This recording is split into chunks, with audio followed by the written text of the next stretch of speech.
Reflection for October 16, Monday of the 28th week in Ordinary Time. Luke chapter 11 verses 29 to 32. Gospel. Luke chapter 11 verses 29 to 32. While still more people gathered in the crowd, Jesus said to them, "This generation is an evil generation. It seeks a sign, but no sign will be given it, except the sign of Jonah. Just as Jonah became a sign to the Ninevites, so will the Son of Man be to this generation. At the judgment the queen of the south will rise with the men of this generation, and she will condemn them, because she came from the ends of the earth to hear the wisdom of Solomon, and there is something greater than Solomon here. At the judgment the men of Nineveh will arise with this generation and condemn it, because at the preaching of Jonah they repented, and there is something greater than Jonah here." Reflection. Can you still remember the thief at the side of Jesus who asks Jesus to remember him when he is in his kingdom?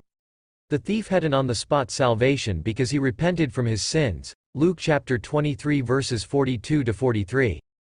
Jesus calls us also to repentance every minute of our life. Let us not be deaf to this call. Let us listen, follow and embrace this call. What is sin that many of us can't leave it behind? What does it give us? Does committing sin give us fulfillment that many of us continue to embrace it? Whatever pleasure sin gives us, it's actually a curse coated in pleasure. For example, the sin of adultery, it's pleasurable and exciting for the person who commits adultery. Why? Because she walks into Satan's trap, which blinds the adulterer or whatever thought of consequence, until the adulterer gets caught.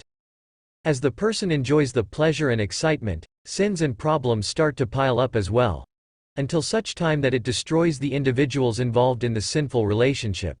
However, why wait to be destroyed by sin when Jesus is always offering us repentance? When Jesus is ever and always ready to forget and forgive all our past sins provided we leave it behind and completely walk away from it. There's a reward that awaits us the moment we listen to Jesus' call of repentance. The incentive is like the reward of salvation that he gave to the repentant thief on the cross. Perhaps it may not be instant salvation, but certainly there would be a reward if we decide to leave our sinful lives. Rewards like peace of mind, peace in the family, a life free from any guilt of conscience, and so forth.